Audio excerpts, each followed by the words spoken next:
ओम नमो भगवते वासुदेवाय। ओम नमो भगवते वासुदेवाय। ओम नमो भगवते वासुदेवाय। नारायणं नमस्कृत्य नरं चैव नरोत्तमं देवीं सरस्वतीं व्यासं ततो जयमुदीरये। नष्टप्रायेषु अभद्रेषु नित्यं भागवत सेवया भगवती उत्तमश्लोके भक्तिर्भवती नैष्टिकी। कृष्णाय वासुदेवाय देवकी नंदनाय च नंदगोपकुमाराय गोविंदाय नमो नमः। हरे Krishna. Text 43।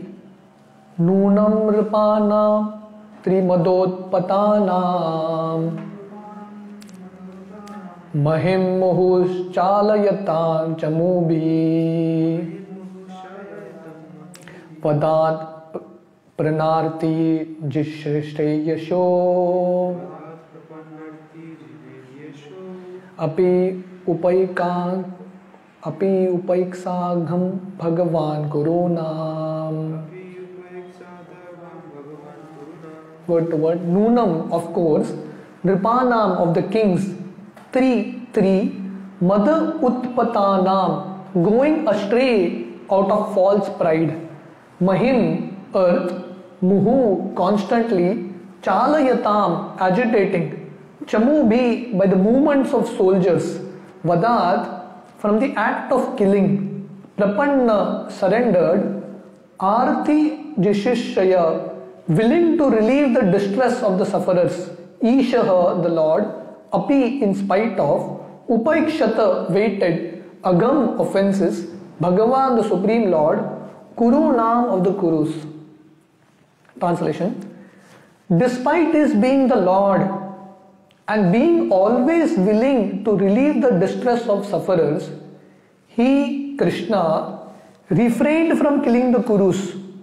Although they committed all sorts of sin, and although he saw other kings constantly agitating the earth by their strong military movements carried out under the dictation of the three kinds of false pride. तो हम देख रहे हैं कि विदुर जी उद्धव को बताते हैं कि कैसे जब धृतराष्ट्र और दुर्योधन विदुर को महल से निकालते हैं, विदुर को अपने लिए शोक नहीं है, पर शोक है धृतराष्ट्र के लिए कि वो अधर्म के मार्ग में है। पर विदुर तो बहुत आनंद में है, अलग अलग तीर्थ स्थली पे भ्रमण करते हुए, भगवान का दर्शन लेते हुए, अकेले एकांत में चलते हुए बहुत खुश हैं, वेरी वेरी हैप्पी। तो यहाँ पे बताते हैं कि भगवान कृष्ण के लीलाओं को और भगवान कृष्ण के प्लान को कोई भी समझ नहीं सकता। हालांकि पूर्ण पुरुषोत्तम भगवान श्री कृष्ण थे धरती पे, धरातल पे, और हालांकि उनको ये भी इच्छा है कि लोगों का कष्ट कम होना चाहिए, फिर भी कृष्ण स्वयं कुरु को मारते नहीं है। पांडवों के माध्यम से ही कुरु का अंत होता है, कृष्ण करते नहीं है। हालांकि वो देख रहे हैं कि कुरु जो कौरव है उनका शक्ति बढ़ रहा है और बहुत सारे असुरिक राजा हैं, फिर भी वो रुके हैं, क्योंकि भगवान का प्लान था कि सब एक साथ लाके कुरुक्षेत्र के रणभूमि में इस बार पांडव समाप्त करेंगे सबको। तो विदुर जी यहाँ पे बता रहे हैं भगवान के प्लान को कोई समझ नहीं सकता। हालांकि भगवान स्वयं है, फिर भी तुरंत एक्ट नहीं करते। Purport. As declared in the Bhagavad Gita, the Lord appears in the mortal world to execute his much needed mission of killing the miscreants and giving protection to the suffering faithful. जैसे भगवान गीता में घोषणा करते हैं, वो आते हैं भक्तों की रक्षा करने के लिए, परित्राणाय साधूनां विनाशाय दुष्कृतां और जो अधर्मी हैं उनका नाश करने के लिए। In spite of that mission, Lord Krishna tolerated the insult to Draupadi by the Kurus and injustices perpetrated against the Pandavas as well as insults to himself. तो हालांकि भगवान आते हैं, उनका अवतार होता है दुष्ट का दमन करने के लिए, फिर भी कृष्ण सहन करते हैं। उनकी जो भक्त है द्रौपदी के प्रति इतना बड़ा अपराध होता है, पांडवों के प्रति इतना बड़ा अन्याय होता है, और स्वयं उनको भी लोग छोड़ते नहीं है। कृष्ण के प्रति भी जो कुरुकुल है, कौरव है, इतना सारा अपराध करते हैं। The question may be raised, why did he tolerate such injustices and insults in his presence? Why did he not chastise the Kurus immediately? तो ये प्रश्न है, अरे कृष्ण स्वयं है यहां पे धरातल में, ओके तो यहां पे है प्रश्न है कि कृष्ण स्वयं है, लीला कर रहे हैं, तो कृष्ण इतना सहन क्यों कर रहे हैं? तुरंत क्यों नहीं मारा कुरु को?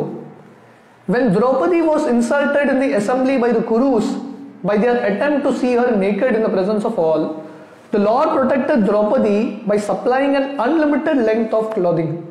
तो हम सब जानते हैं कि जब द्रौपदी का वस्त्रहरण हो रहा था भरी सभा में, तो कृष्ण ने द्रौपदी की मान की रक्षा की अनगिनत अनंत साड़ी के रूप में आके। But he did not chastise the insulting party immediately. पर भगवान ने तुरंत उनको दंड नहीं दिया। भगवान चाहे तो सुदर्शन चक्र छोड़ सकते थे द्वारका से, नहीं किया। The silence of the Lord did not mean, however, that he excused the offense of the Kurus.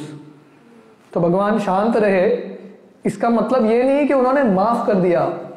There were many other kings on the earth who had become very proud of the three kinds of possessions: wealth, education, and followers, and they were constantly agitating the earth by movements of military strength.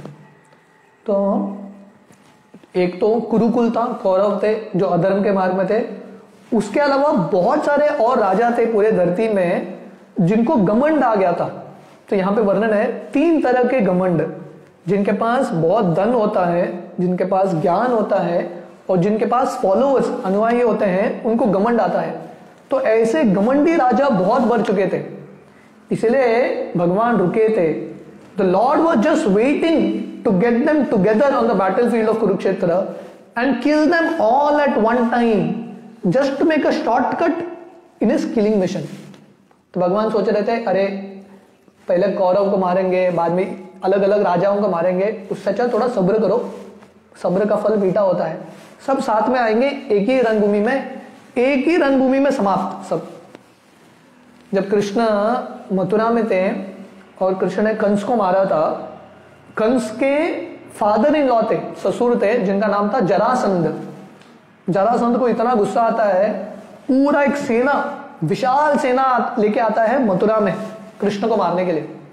Krishna क्या करते हैं, जरासंध के सब सेना को मार देते हैं, पर जरासंध को छोड़ देते हैं। जरासंध फिर से जाता है, फिर से एक बहुत बड़ा सेना इकट्ठा करके आता है मथुरा में। कृष्ण फिर से जरासंध की सब सेना को समाप्त करते हैं, जरासंध को छोड़ देते हैं। ऐसे 17 बार जरासंध आता है मथुरा पे आक्रमण करने के लिए। तो कोई बोलेगा भगवान ने जरासंध को क्यों मारा नहीं? तो भगवान सोच रहे थे, मेरा अवतार हुआ है ये जो अधर्मी लोग हैं, असुर लोग हैं, उनका नाश करने के लिए। जरासंध मेरा काम बहुत आसान कर रहा है, मुझे लोगों को ढूंढ के लाने की जरूरत नहीं है, वो इधर ही लेके आ रहा है मेरे पास, तो उसको करने दो अपना कार्य। और सही उचित समय पे कृष्ण भीम के माध्यम से जरासंध को मारते हैं। इसलिए भगवान के प्लान पे हमको विश्वास रखना है। You have to have faith in Krishna. कभी कभी हमारे समय के अनुसार नहीं होता, पर भगवान बहुत बड़ा प्लान कर रहे हैं। तो जब हमारा प्लान फेल होता है, भगवान अनुमति नहीं देते, इसका मतलब है भगवान हमारे लिए कुछ बड़ा प्लान कर रहे हैं। तो इसलिए कृष्ण इंतजार कर रहे थे। गॉडलेस किंग्स और heads of state when puffed up by advancement of material wealth, education and increase of population always make a show of military strength and give trouble to the innocent.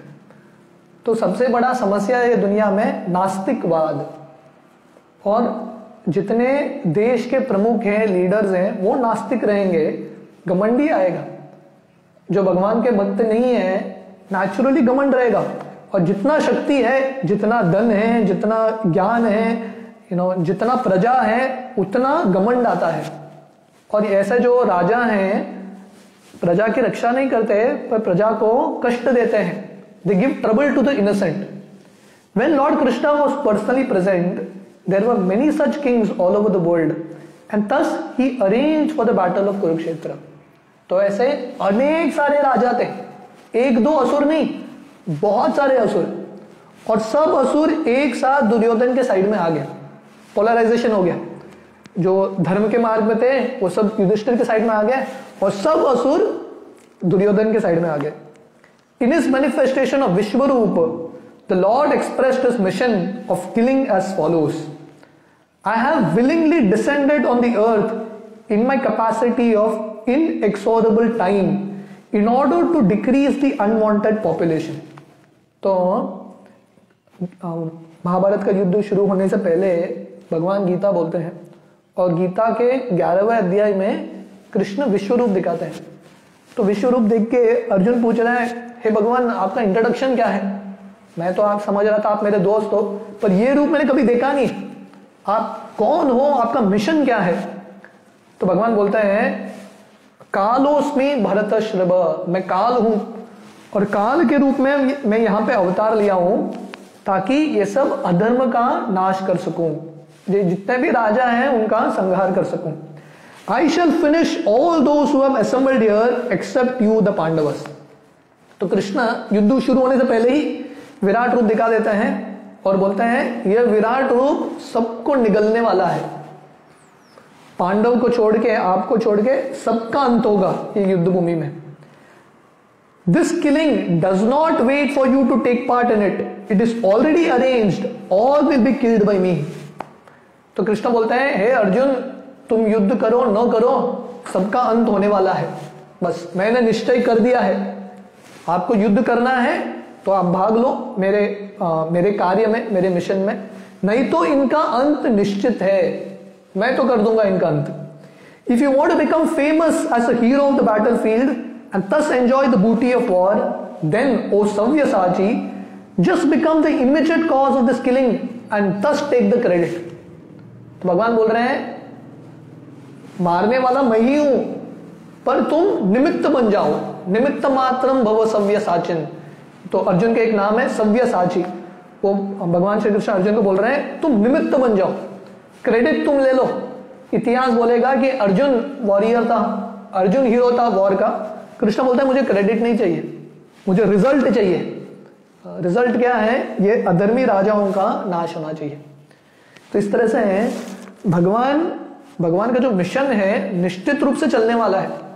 जब चैतन्य महाप्रभु आए थे उन्होंने ये घोषणा किया था, पृथ्वी ते आचयत नगर आदि ग्राम सर्वत्र प्रचार होए बे मोरा नाम, कि पृथ्वी के हर एक नगर में, हर एक ग्राम में उनके नाम का प्रचार होगा।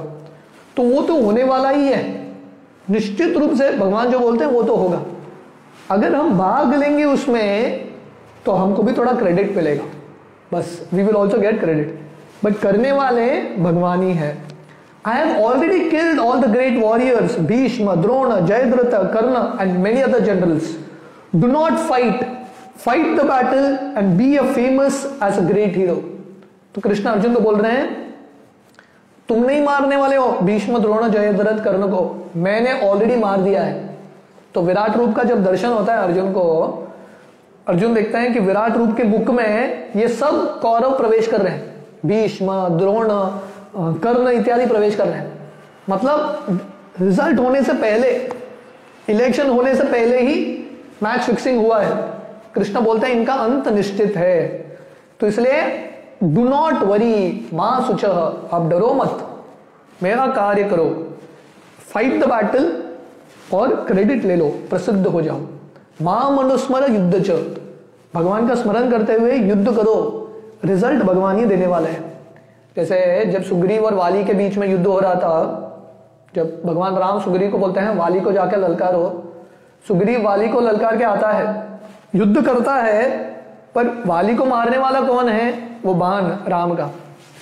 तो वैसे ही हमको मेहनत करना है, कोशिश करना है, पर यह भी जानना है कि करने वाले कृष्ण ही है। The Lord always wants to see his devotee as a hero of some episode which he himself performs. तो देखिए भगवान कितने सुंदर स्वामी हैं। तो भगवान हमेशा क्रेडिट लेना नहीं चाहते, भगवान चाहते हैं मेरे डिवोटी को क्रेडिट मिले। मैं हीरो बनना नहीं चाहता, डिवोटी को हीरो बनने दो। इसलिए भगवान अरेंज करते हैं, वो बैक सीट ले लेते हैं और फ्रंट सीट अपने भक्तों को देते हैं। He wanted to see his devotee and friend Arjuna as the hero of the battlefield of Kurukshetra, and thus he waited for all the miscreants of the world to assemble. तो प्रश्न है कि भगवान इतना समय रुके क्यों असुरों को मारने के लिए? कौरवों को तभी मार सकते थे, पर कृष्ण चाहते थे कि क्रेडिट अर्जुन को मिले, पांडवों को मिले। इसलिए कृष्ण सिर्फ सारथी के रूप में रह गए, सिर्फ एक गाइड के रूप में रह गए और क्रेडिट भक्तों ने ले लिया। That and nothing else is the explanation of his waiting. तो ये प्रश्न क्या है, भगवान ने तुरंत क्यों नहीं मारा कौरवों को, और भगवान रुके क्यों थे? क्योंकि भगवान का बड़ा प्लान था। भगवान चाहिए तो तुरंत मार सकते थे, पर भगवान क्रेडिट भक्तों को देना चाहते थे। इसलिए भक्ति के मार्ग में जब तुरंत रिजल्ट नहीं आता, हमको ये समझना चाहिए कि भगवान का कुछ बड़ा प्लान है। इसलिए पेशेंस रखना पड़ेगा, धैर्यता रखना पड़ेगा। कुछ भी चीज बिना धैर्यता के प्राप्त नहीं होता। टेक्स्ट 44, अजस्य जन्मपतो नाशनाय कर्माणि अकुर्तुर ग्रहणाय पुंसाम ननम अन्यताको रहति देह योगम परो गुणानाम उत कर्म तंत्रम। Word to word, ajasya of the unborn, janma appearance, utapanasanaya for the sake of annihilating the upstarts, karmani works, akartu of one who has nothing to do, grahanaya to take up, pumsam of all persons, nanu anyata otherwise, kaha who, arhati may deserve, deha yogam contact of the body, paraha transcendental, Gunanam of the three modes of nature, Uta what to speak of, Karma Tantram the law of action and reaction. Translation: the appearance of the Lord is manifested for the annihilation of the upstarts. His activities are transcendental, are enacted for the understanding of all persons. Otherwise, since the Lord is transcendental to all material modes, what purpose could he serve by coming to the earth? तो यहाँ पे विदुर जी भगवान का गुणगान कर रहे हैं। भगवान आते हैं अजस्य जन्म, हालांकि भगवान अज हैं, जिनका कोई जन्म नहीं होता, फिर भी वो जन्म लेते हैं। ऐसे अजन्म भगवान को जन्म क्यों लेना है? उत्पत नाशयंत, जो उत्पात मचाते हैं, जो अधर्मी है, इन लोगों का नाश करने के लिए। तो इसलिए जो बुद्धिमान लोग हैं वो स्वीकार करते हैं कि भगवान को जो लीला है दिव्य है। जन्म कर्मच में दिव्यम, भगवान का जन्म भी दिव्य है, कर्म भी दिव्य है, साधारण नहीं है।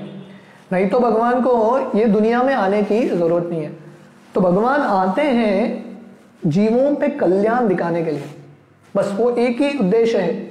भगवान को यहाँ पे आने की जरूरत नहीं है, फिर भी भगवान आते हैं जीवों का कष्ट कम करने के लिए और जीवों को मार्गदर्शन देने के लिए, गीता सुनाने के लिए, ताकि हमको सही मार्ग मिले भगवत धाम जाने का। परपोर्ट: ईश्वर परम कृष्ण सच्चिदानंद विग्रह, the form of the Lord is eternal blissful and all knowing. तो प्रभुपाद कोट करते हैं ब्रह्म संहिता से कि भगवान का जो रूप है शाश्वत है, आनंद से भरा है और ज्ञान से भरा है। His so called birth is therefore an appearance only, like the birth of the sun on the horizon। तो भगवान का जन्म ऐसा नहीं कि भगवान 5000 साल पहले जन्म हुआ कृष्ण का, उसके पहले कृष्ण थे ही नहीं, ऐसा नहीं है। It is just appearance. इसलिए भगवान के जन्म को अपीयरेंस डे बोलते हैं। जैसे सूरज, जब सुबह सुबह सूरज का उदय होता है, हम नहीं बोलते सूरज ने जन्म लिया है आज। अरे सूरज तो हमेशा है, कभी अपीयर होता है, कभी डिसअपीयर होता है। His birth does not, like that of the living entities, take place under the influence of the material nature and the bondage of the reaction of past deeds। इसलिए भगवान का जो जन्म है साधारण जीव की तरह नहीं होता, प्रकृति के नियमों के अनुसार। हमारा जन्म जो है कर्म के अनुसार होता है। हमको चुनाव नहीं है कहां पे जन्म लेना है, कौन से हमारे माता पिता रहेंगे, पर भगवान का ऐसा नहीं है। His work and activities are independent pastimes and are not subjected to the reactions of material nature। तो यहाँ पे विदुर जी बोल रहे हैं भगवान का जो कार्य है कर्म के अधीन नहीं होता, कर्म से परे है। In Bhagavad Gita 4.14 it is said, नमाम कर्माणि लिम्पन्ति नमे कर्म फले स्पृहा इति यो बिजानाति कर्मवीर न स बध्यते। तो भगवान गीता के 4 अध्याय में बोलते हैं नमाम कर्माणि लिम्पन्ति नमे कर्म फले स्पृहा। भगवान बोल रहे हैं ये जो कर्म का सिद्धांत है मुझे लागू नहीं होता और मुझे कर्म का आशा भी नहीं है। कर्म फले स्पृहा, जो ये समझेगा, क्या समझेगा? जो ये समझेगा कि भगवान कर्म के परे है, इति माम यो बिजानाति कर्मवीर न स बध्यते। भगवान के कार्य को समझ के, भगवान का कार्य ये भौतिक कर्म नहीं है, इतना ही समझेंगे, हम कर्म से मुक्त हो जाएंगे। The law of karma enacted by the Supreme Lord for the living entities cannot be applicable to him, nor has the Lord any desire to improve himself by activities like those of an ordinary living being। तो कर्म भगवान ने बनाया है, भगवान ने बनाया हुआ कर्म, जो कर्म के नियम है, भगवान को कैसे लागू होगा? और भगवान को इच्छा भी नहीं है कुछ प्राप्त करने का। जनरली ये दुनिया में हम कार्य करते हैं कुछ इच्छा के लिए, पर भगवान तो आत्मा राम है। Ordinary living beings work for the improvement of their conditional lives, but the Lord is already full of all opulence, all strength, all fame, all beauty, all knowledge and all renunciation. What should he desire improvement? तो हम सब जो बद्ध जीव हैं, हम सब मेहनत करते हैं, कर्म करते हैं इंप्रूव करने के लिए, हमारे लाइफ को, लाइफ का जो स्टैंडर्ड है, स्टैंडर्ड ऑफ लिविंग इंप्रूव करने के लिए करते हैं। पर भगवान तो षड ऐश्वर्य पूर्ण है, उनके अंदर सुंदरता है, ज्ञान है, वैराग्य है, बुद्धि है, सब पूर्ण मात्रा में है। तो भगवान को किसके लिए काम करने की जरूरत है? No one can excel him in any opulence and therefore the desire for improvement is absolutely useless for him। तो भगवान के लिए कंपटीशन कोई है ही नहीं। जनरली हम मेहनत करते हैं, कार्य करते हैं, क्यों? अपने आप को साबित करने के लिए, राइट, प्रूव करने के लिए, मैं महान हूं। भगवान को प्रूव करने की क्या जरूरत है? ऐसा नहीं कि कोई भगवान डरे हुए हैं, अरे एक नया भगवान आ गया तो मेरा चला जाएगा पोस्ट। अरे उनका पोस्ट कभी जाने वाला नहीं है, तो इसलिए उनको कार्य करने की जरूरत नहीं है। One should always discriminate between the activities of the Lord and those of ordinary living beings. इसलिए ये दोनों अलग हैं, भगवान के कार्य और हमारे कार्य, है कि नहीं? भगवान के कार्य को पास्ट टाइम्स बोलते हैं, हमारे कार्य को टाइम पास बोलते हैं, है कि नहीं? भगवान के कार्य समय के परे हैं और हम समय के अधीन हैं। One can come to the conclusion of the Lord's transcendence, can become a devotee of the Lord and can at once be free from all reactions of past deeds। तो जो भगवान के दिव्यता के बारे में समझेगा वो तुरंत भगवान का भक्त बनेगा और स्वयं कर्म के जो बंधन है उससे मुक्ति पाएगा। इट इज सेड कर्माणि निर्दहति किंतु च भक्ति बाजाम। तो ब्रह्म संहिता में ब्रह्मा जी बोलते हैं यस इंद्र गोपम अतवेंद्र हो सुकर्म बंदान रूप फल बाजन मातनोति कर्माणि निर्दहति किंतु च भक्ति बाजाम गोविंदम आदि पुरुषम तमहम भजामि। तो ब्रह्म संहिता का ये श्लोक है कि इंद्र से लेके इंद्रगोप एक कीड़ा होता है, इंद्र से लेके इंद्रगोप हर एक व्यक्ति कर्म के बंधन में फंसा है। Everyone is caught. पर ये कर्म के बंधन से मुक्त होने का तरीका क्या है? भक्ति। कर्माणि निर्दहति किंतु च भक्ति बाजाम। जो भक्ति करेगा तुरंत नलीफाई हो जाएगा। जैसे एक बीज है, बीज आप धरती पर डालोगे वो बीज से पेड़ उगेगा, पर बीज को आप तवे में फ्राई करके डालो बीज उगने वाला नहीं है। तो वैसे ही भक्ति करने से हमारा जो पाप के जो इच्छाएं हैं वो सब समाप्त होते हैं। So all the reactions are taken away. सर्वधर्मान परित्यज्य माम एकम शरणम व्रज अहम त्वाम सर्व पापेभ्यो मोक्षयिष्यामि मा शुचः। भगवान बोलते हैं सब पापों को मैं ले लूंगा। तेषाम एवानुकंपार्थम अहम अज्ञानजं तमः नाशयामि आत्मभावस्तो ज्ञान दीपेन भास्वतः। तो भगवान गीता के 10वें अध्याय में भी बोलते हैं जो उनका भक्ति करेगा भगवान की कृपा से पूरे अज्ञान से पूरे कर्म से मुक्ति पाएगा। The activities of the Lord are to be accepted and relished by all living entities। इसलिए भगवान के कार्य को उसमें हमको आनंद प्राप्त करने का कोशिश करना चाहिए, यह हमारा प्रयास होना चाहिए। His activities are to attract the ordinary man towards the Lord। तो भगवान आते हैं ये धरातल पे लीला करते हैं हम सबको आकर्षित करने के लिए।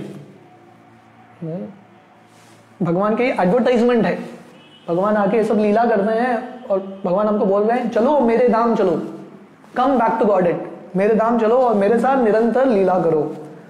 The Lord acts in favour of the devotees and therefore ordinary men who are fruitive actors और seekers of salvation may be attracted to the Lord when he acts as a protector of the devotees. तो भगवान हमेशा भक्तों को आनंद देते हैं। प्रहलाद लाद दाहिने, जैसे नरसिंहदेव आते हैं हिरण्यकशिपु को तो मारते हैं, वो साइड बिजनेस है, मुख्य कारण है प्रहलाद को आनंद देने के लिए। तो भगवान आते हैं ये कौरव कंस जरासंध इत्यादि वो सब तो चले जाएंगे, पर मुख्य कारण है पांडवों के साथ आदान प्रदान करने के लिए। तो इसलिए भगवान कौन है? भक्तों की रक्षा करने वाले। He is a protector. The fruitive actors can attain their goals by devotional service, and the salvinists also can attain their goal in life by devotional service to the Lord. इसलिए जो भी इच्छा है अकाम सर्व कामो वा मोक्ष काम उदारधि तीव्रेण भक्ति योगेन यजेत पुरुष पदम। भागवतम में सुखदेव गोस्वामी बताते हैं कि जो भी हमारा इच्छा है, ठीक है, अगर हमको ये दुनिया में इंद्रिय भोग करना है या हमको मुक्ति चाहिए, सबसे बुद्धिमत्ता है भगवान की भक्ति करो। भगवान की भक्ति करके सब इच्छा पूरा हो जाएगा। The devotees do not want the fruitive results of their work, nor do they want any kind of salvation। पर भक्तों को ये दुनिया में भोग करने का भी इच्छा नहीं है, भक्तों को मुक्ति का भी इच्छा नहीं है, भुक्ति कामी भी नहीं है, मुक्ति कामी भी नहीं है, वो सिर्फ भगवान की भक्ति चाहते हैं। They relish the glorious superhuman activities of the Lord, such as his lifting Govardhan hill and his killing the demon Putana in infancy। तो भक्त का डेफिनेशन कार्य मतलब भक्त बहुत आनंद लेते हैं भगवान के गुणगान में। मत चित्ता मत गता प्राण बोधयंत परस्परम कथयंतश्च माम नित्यम तुष्यन्ति च रमन्ति च। कंटिन्यूसली भगवान की लीलाओं सुनते रहते हैं कि कैसे कृष्ण गोवर्धन उठाते हैं, पूतना को मारते हैं। His activities are enacted to attract all kinds of men, कर्मीज Giani's भक्तस। इसलिए भगवान कार्य करते हैं सबको आकर्षित करने के लिए। निवृत्त तरसे उपगीयमाना भवोषदा चोत्र मनोभिरामात का उत्तम श्लोक गुणानुवादा पुमाम विरजेत विना पशुज्ञात। तो सुखदेव गोस्वामी बोलते हैं भगवान का लीला इतना सुंदर है, जो मुक्ति है, जो मुक्त आत्मा है वो भी आकर्षण प्राप्त कर सकते हैं, वो भी कृष्ण कथा सुन सकते हैं। जो साधक हैं, जो शुद्धिकरण प्राप्त करना चाहते हैं वो भी सुन सकते हैं, और जो भौतिकवादी लोग हैं वो भी इसमें आनंद ले सकते हैं। Because he is transcendental to the laws of karma, there is no possibility of his accepting a form of Maya as is forced on the ordinary living entities who are bound by the action and reactions of their own deeds। तो भगवान माया के अधीन है, माया के ईश्वर है भगवान, इसलिए वो माया के अधीन नहीं आते। तो मायावादियों का ये सबसे बड़ा अपराध है, उनको लगता है कि कृष्ण का रूप, राम का रूप मायावी रूप है। अरे माया के स्वामी हैं, मैया दक्षिण प्रकृति देवी है गुणमयी मम माया दुरतया। भगवान की माया है, भगवान को कैसे कंट्रोल करेगी? संभव ही नहीं है। तो भगवान का जो जन्म है, कर्म है, हमारे समान नहीं है। The secondary purpose of his appearance is to annihilate the upstart asuras and to stop the nonsense of atheistic propaganda by the less intelligent persons। तो भगवान का अवतार का मुख्य कारण है भक्तों को आनंद देना, भक्तों की रक्षा करना, वो मुख्य कारण है।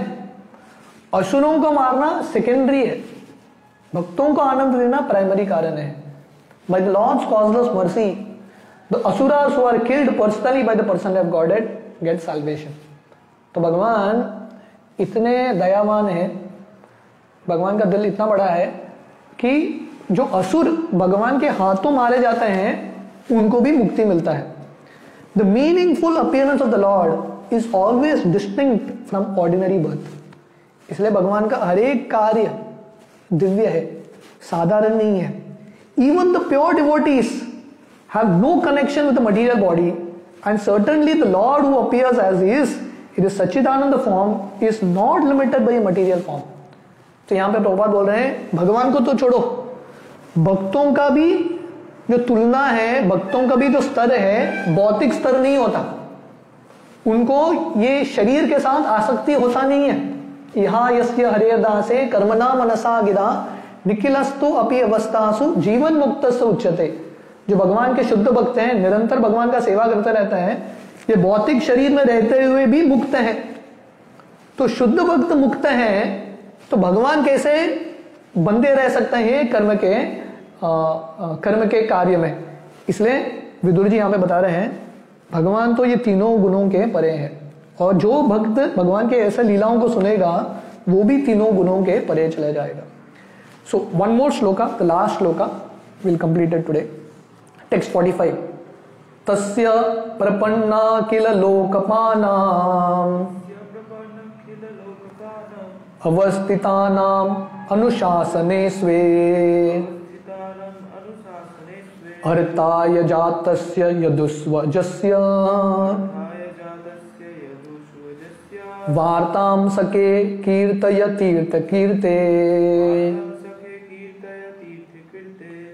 what tasya his prapanna surrendered akila lokapanam, all rulers of the entire universe, avasthitanam situated in anushasane under the control of sway own self, artaya for the interest of jatasya of the born, yadushu in the family of the yadus, ajasya of the born, vartam topics, sake oh my friend, kirtaya please narrate, Tirtha Kirte of the Lord whose glories are chanted the places of pilgrimage.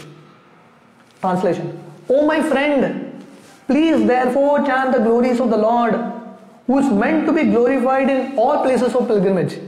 He is unborn and yet he appears by his causeless mercy upon the surrendered rulers of all parts of the universe. Only for their interest did he appear in the family of his unalloyed devotees, the Yadus. तो इस तरह से विदुर जी भगवान का गुणगान कर रहे हैं और उद्धव को बोल रहे हैं, हे मेरे प्रिय मित्र, आप भगवान का गुणगान करो। वार्ताम सके कीर्त ये तीर्थ कीर्ते, अब भगवान के बारे में गुणगान करो क्योंकि मुझे भगवान का श्रवण करना है। और भगवान का नाम है तीर्थ कीर्ते। जहां पे भी भगवान की कथा होती है वो स्थली तीर्थ स्थली बन जाती है। तीर्थी कुर्वन्ति तीर्थानी, जहां पे भगवान के भक्त आते हैं और वहां पे कथा कीर्तन होता है वो तीर्थ स्थली है। बस अमेरिका में न्यूयॉर्क में एक पार्क है, टॉम्किंसन स्क्वायर पार्क, वहां पे प्रभुपाद बैठ के एक पेड़ के नीचे प्रभुपाद बैठ के संकीर्तन आंदोलन प्रभुपाद ने शुरू किया था, अकेले बैठ के जप कर रहे थे। तो अभी भक्तों के लिए वो तीर्थ स्थान बन गया है। बहुत सारे भक्त जाके वो पेड़ को प्रणाम करके आते हैं।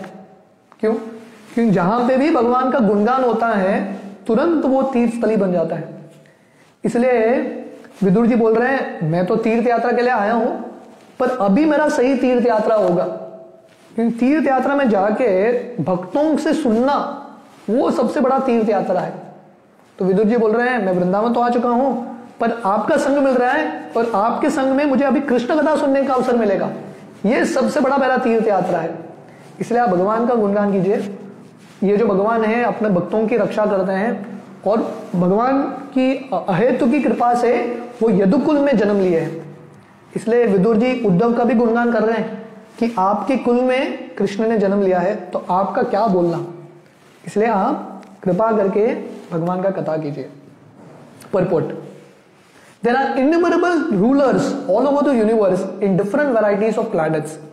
The sun god in the sun planet, the moon god in the moon planet, Indra in the heavenly planet, Vayu, Varuna and those in the Brahmaloka planet where Lord Brahma is living. तो ये पूरे ब्रह्मांड में अनेक सारे राजा हैं। जैसे सूर्य लोक में सूर्य भगवान है, विवस्वान राजा है। चंद्रलोक में चंद्रदेव है। इंद्र स्वर्ग लोक में इंद्र है, वायु, वरुण, ब्रह्मलोक में ब्रह्मा जी हैं। तो हर एक लोक के एक रूलर है, एक राजा है। All are obedient servants of the Lord. पर ये सब भगवान के ही दास हैं। एकल ईश्वर कृष्ण आर सब भृत्य। इसलिए जब प्रताप रुद्र महाराज ओडिशा के राजा वो चैतन्य महाप्रभु के पास जाते हैं, वो बहुत कोशिश कर रहे थे भगवान का दर्शन प्राप्त करने के लिए। भगवान कभी देखते नहीं उनको, क्योंकि उनके पास राजा का पदवी था। फाइनली रथ यात्रा के समय एक बगीचा में जाके चैतन्य महाप्रभु विश्राम कर रहे हैं। सार्वभौम भट्टाचार्य, रामानंद राय, प्रताप रुद्र महाराज को ट्रेनिंग करके बोलते हैं आप जाओ अभी चैतन्य महाप्रभु से मिलके आओ। तो महाराज पूरे ओरिया के जो राजा हैं, सम्राट हैं, अपना राजा का वेश निकाल के सिंपल साधु का वेश पहनते हैं, भिक्षुक का वेश पहन के चैतन्य महाप्रभु के पास जाते हैं और उनके पैर का मसाज करते हैं और बहुत सुंदर गोपी गीत, गोपियों के द्वारा रचित श्लोकों की वर्णन करते हैं। तो चैतन्य महाप्रभु इतना प्रसन्न होते हैं ये भगवान का कथा सुन के, तुरंत उनको आलिंगन करते हैं। जैसे विदुर जी यहाँ पे उद्धव को बोल रहे हैं आप मेरे मित्र हो।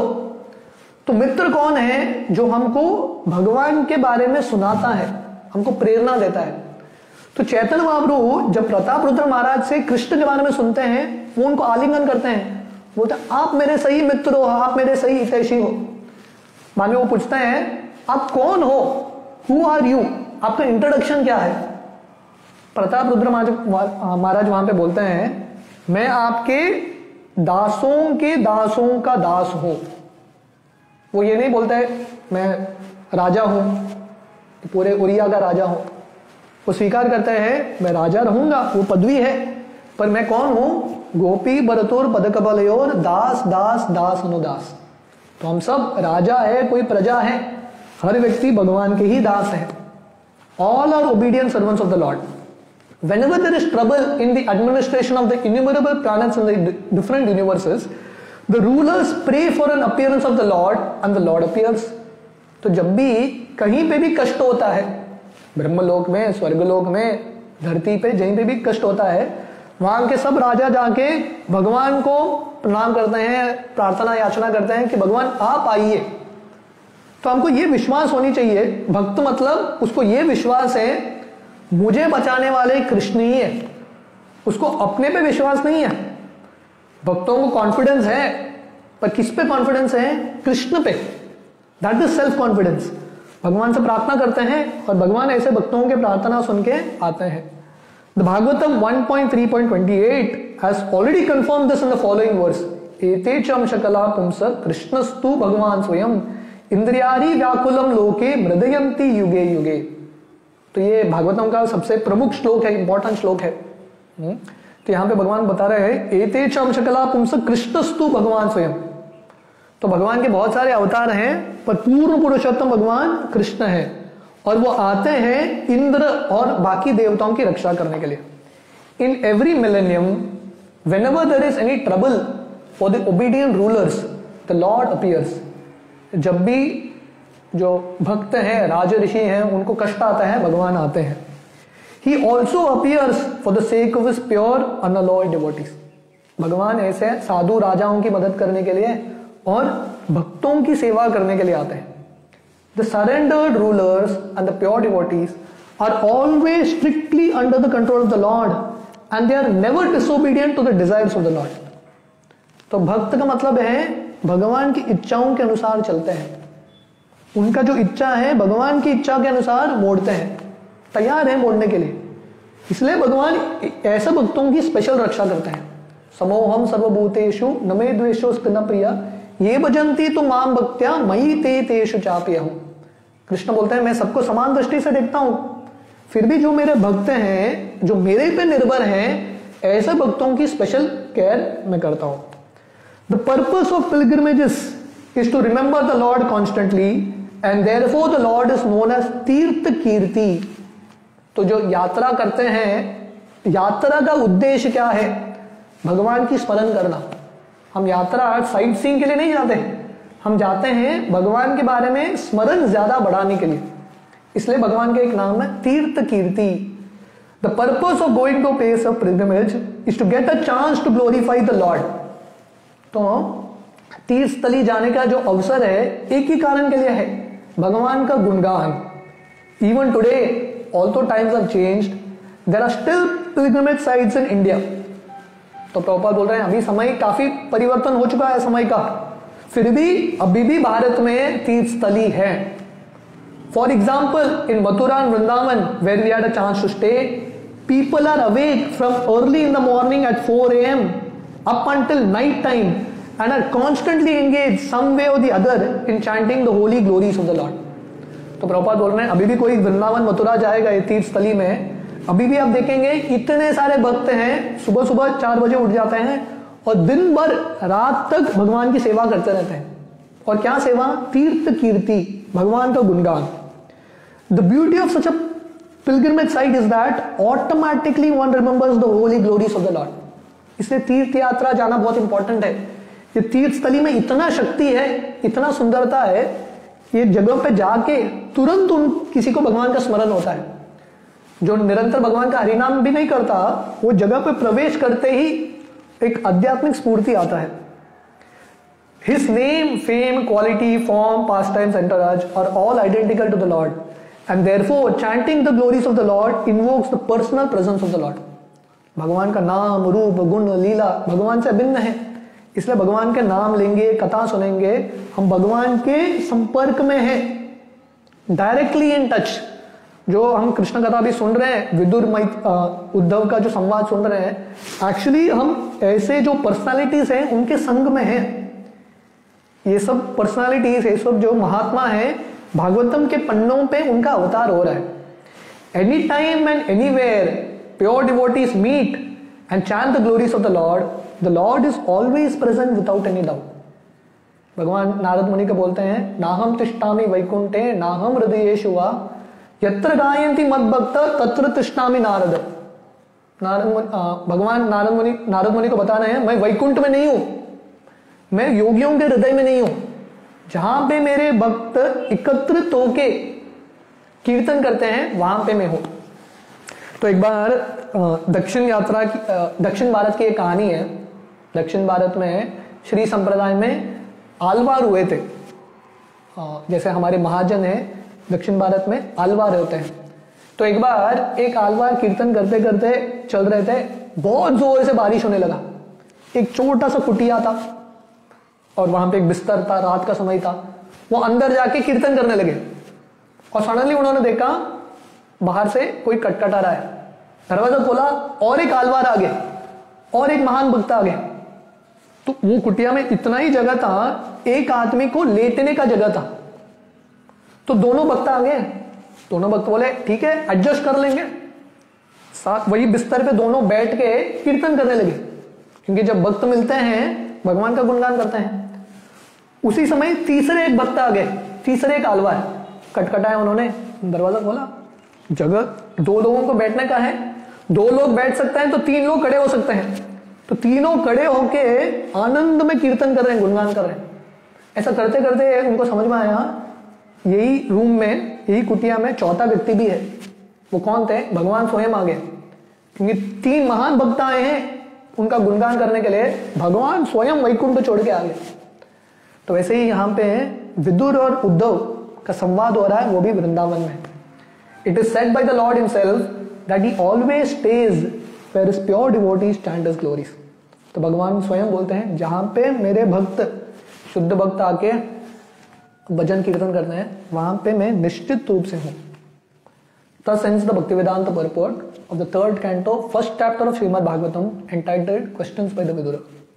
तो इस तरह से तीसरे स्कंद का पहला अध्याय समाप्त होता है, जिसका शीर्षक है विदुर द्वारा प्रश्न। तो हम थोड़े दिन बाद we will start the 2nd chapter. हम अनाउंस करेंगे कब शुरू करेंगे। बहुत बहुत धन्यवाद। हरे कृष्ण।